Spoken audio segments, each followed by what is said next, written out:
पोकरण मामले में आपने भी सुना होगा, तहसीलदार के द्वारा लगातार कुछ ऑर्डर शीट वगैरह इस तरीके के जिला कलेक्टर के ऊपर कई आरोप गंभीर लगाए, क्या कहना चाहिए? देखिए, जिला कलेक्टर जैसलमेर शुरू से ही विवादों में रहे हैं।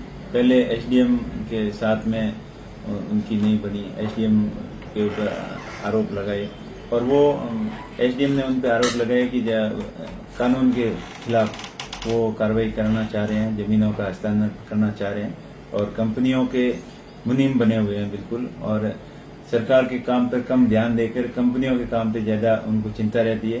अभी तहसीलदार के साथ भी ऐसी घटना हुई और उनको एपीओ किया पहले, फिर उनको निलंबन के आदेश निकाले। उनके ऊपर अनलीगली दबाव बनाया जा रहा है कि आप कैसे भी करके कंपनियों के खाते के अंदर जमीनों का हस्तांतरण करो।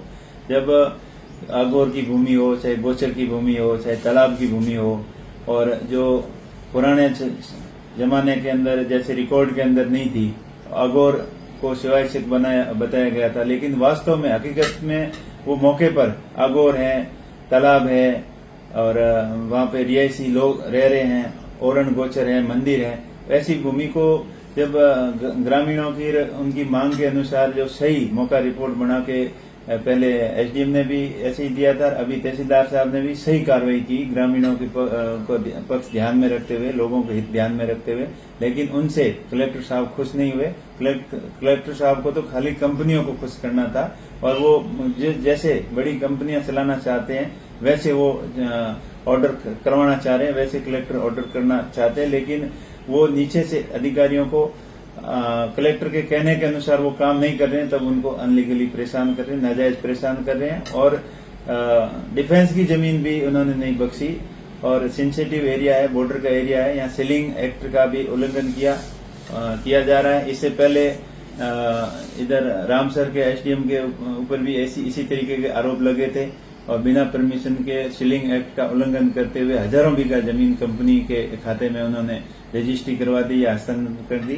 इसी तरीके के आरोप जैसलमेर कलेक्टर के ऊपर लगते आ रहे हैं, लेकिन प्रशासन कोई ध्यान नहीं दे रहा है, किसी को चिंता नहीं है, खाली कंपनियों की चिंता लगी हुई है सबको, लोगों की किसी को चिंता नहीं है। ओरण और गोचर की जमीन खतरे में है और लोगों का जो रिहायशी ढाणियां हैं, रहवासी आबादी क्षेत्र है, वो भी संकट में है। सारी जमीनें अगर कंपनियों को दे देंगे तो लोग कहाँ रहेंगे, कहाँ अपने पशु चराएंगे, कहाँ खेती करेंगे, कहाँ पानी पिएंगे। तालाब, गोचर, ओरण, सारी जमीनें जो वास्तव में ओरण और गोचर की जमीन है और भूलवंश कहीं रह गई हो, रिकॉर्ड में नहीं चढ़ी हुई हो, लेकिन वहां पर मंदिर बने हुए हैं, ओरण है, चारागाह की भूमि है और लोग रह रहे हैं, ऐसी उन लोगों का भी हित पहले रखना चाहिए और उसके बाद में अगर कोई जमीन बचती है तो कंपनियों को करे। लेकिन जैसलमेर कलेक्टर पूरी तरीके से कंपनियों के पक्ष में ही काम कर रहे हैं।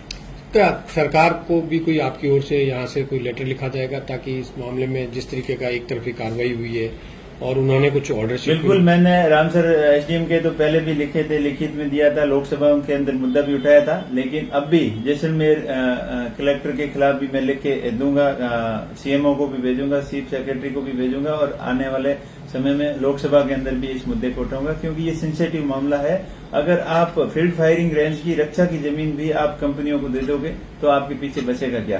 कंपनियों का हित इतना जरूरी नहीं है कि राष्ट्र हित से ऊपर या सुरक्षा की सेना के जमीन भी उनको दे दें। इसमें उनकी ऐसी क्या मंशा थी, इसकी भी पूरी तरीके से जांच होनी चाहिए और जो भी अनलीगल तरीके से जमीनें कंपनियों को हस्तांतरण की है उनकी पूरी जांच हो। और मेरा सरकार से मैं ये भी मांग करूंगा कि जिस तरीके से अंधाधुंध सोलर प्लांट लग रहे हैं, पेड़ों की कटाई हो रही है, पर्यावरण के ऊपर कोई ध्यान नहीं दिया जा रहा है, तो आने वाले समय में हीट वेव का खतरा रहेगा, तापमान बढ़ने का खतरा है और जनजीवन के साथ साथ जंगली जानवर हो या पशु पक्षी हो, उनके ऊपर भी पर्यावरण का ये तापमान बढ़ने का बड़ा खतरा रहेगा। तो मेरी सरकार से आगे सर्टिफिकेट लिए जाते हैं कि यहाँ पे पेड़ था ही नहीं। अगर थोड़ा बहुत कोई शिफ्टिंग या कटिंग का होता है तो ये सर्टिफिकेट दे देते कि हमने फला जगह फला खतरे में इतने पेड़ लगा दिए। वो झूठे सर्टिफिकेट दिए जाते हैं और पेड़ कहीं नहीं लगते हैं। जिस प्रकार पिछले 15 सालों के अंदर लाखों पेड़ों की कटाई हुई है, उनकी भरपाई के लिए नए प्लांटेशन कहीं भी नहीं हुआ, खाली कागजों की अंदर खानापूर्ति के अलावा।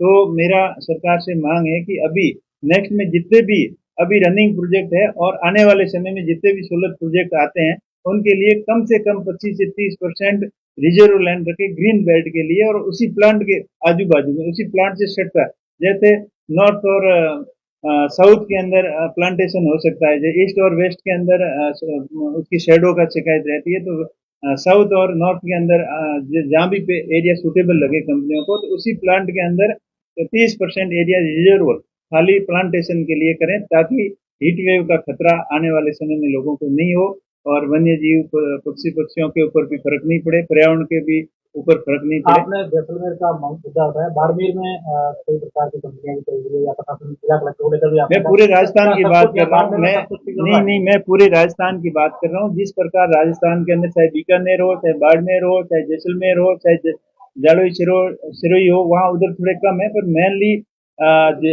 बीकानेर, जैसलमेर और बाड़मेर के अंदर 80% से ज्यादा सोलर प्लांट लग रहे हैं, और पर्यावरण की तरफ किसी का भी ध्यान नहीं है। न तो सेंट्रल गवर्नमेंट की कोई गाइडलाइन है, न स्टेट गवर्नमेंट की कोई गाइडलाइन है, न ही कंपनियां अपनी नैतिक जिम्मेदारी समझ रही है कि पर्यावरण को हम कितना नुकसान कर रहे हैं, और आखिर इसके रिप्लेसमेंट के लिए हम क्या कर रहे हैं, उसके ऊपर किसी का कोई ध्यान नहीं है।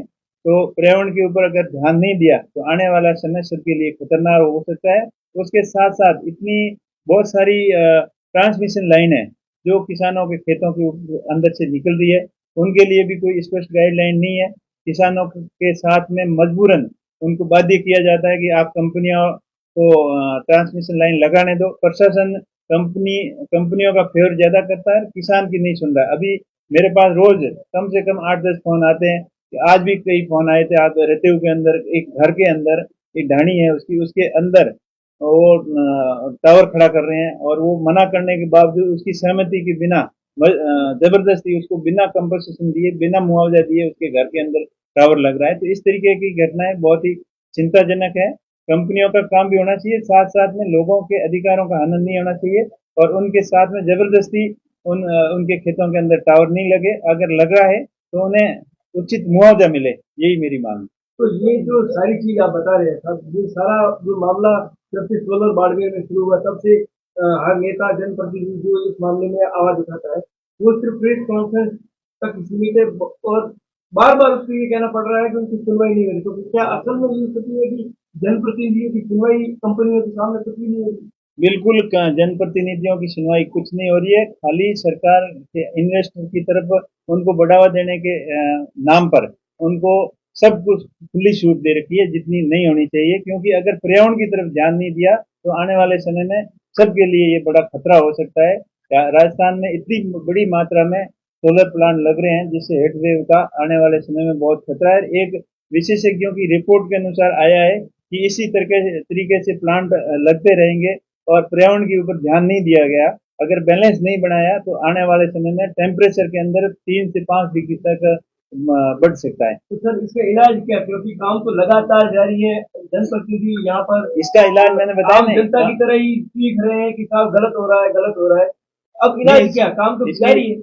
हम तो विपक्ष में है, हमने हमेशा मांग करना हमारा कर्तव्य है, और उसमें हमने कोई कसर नहीं छोड़ी।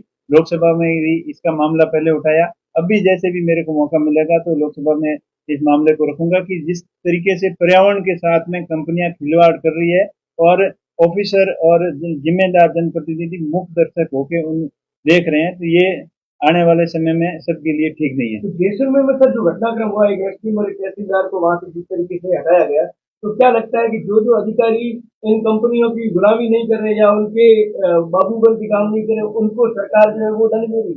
बिल्कुल सही है, ये तीसरी बड़ी घटना है। उससे पहले 2 ट्रैप हुए थे, एक एसडीएम और एक अधिकारी और था रेवेन्यू डिपार्टमेंट का, 2 ट्रैप हुए थे। और उसके बाद में फिर एसडीएम पोखरण के ऊपर आरोप लगे थे, दबाव था कि उन दबाव के अंदर उन्होंने काम नहीं किया, तो उनको यहाँ से हटा दिया। अब तीसरी घटना हुई है कि तहसीलदार को पहले 17 सीसी का नोटिस दिया, अब एपीओ किया, और इस बात पे किया कि वो कोई अवैध कब्जा जो कंपनी वाला करना चाह रहे थे उसको खाली कराने के लिए वो जा रहे थे। तो इससे कलेक्टर साहब नाराज हो गए, और ऊपर के अधिकारी भी उनसे नाराज हो गए कि वो जनता के हित में काम नहीं करके खाली कंपनी के हित के अंदर काम करे। इस तरीके का दबाव काफी पिछले 1 साल से कलेक्टर की तरफ से नीचे के अधिकारियों के ऊपर बनाया जा रहा है, और कलेक्टर सिर्फ और सिर्फ कंपनी के हितैषी बनकर कंपनी के मुनीम टाइप बन के काम कर रहे हैं। जैसा आप कह रहे हैं, कंपनी और सरकार जब एक हो चुकी है, तो अब क्या जनता और जनप्रतिनिधि अकेले बढ़ गए, अब सड़क पर आंदोलन देखा जाएगा, भविष्य रणनीति क्या बिल्कुल है आपकी? जनप्रतिनिधियों की ये हमेशा से मांग रही है कि जनता के हित के काम हो, और अगर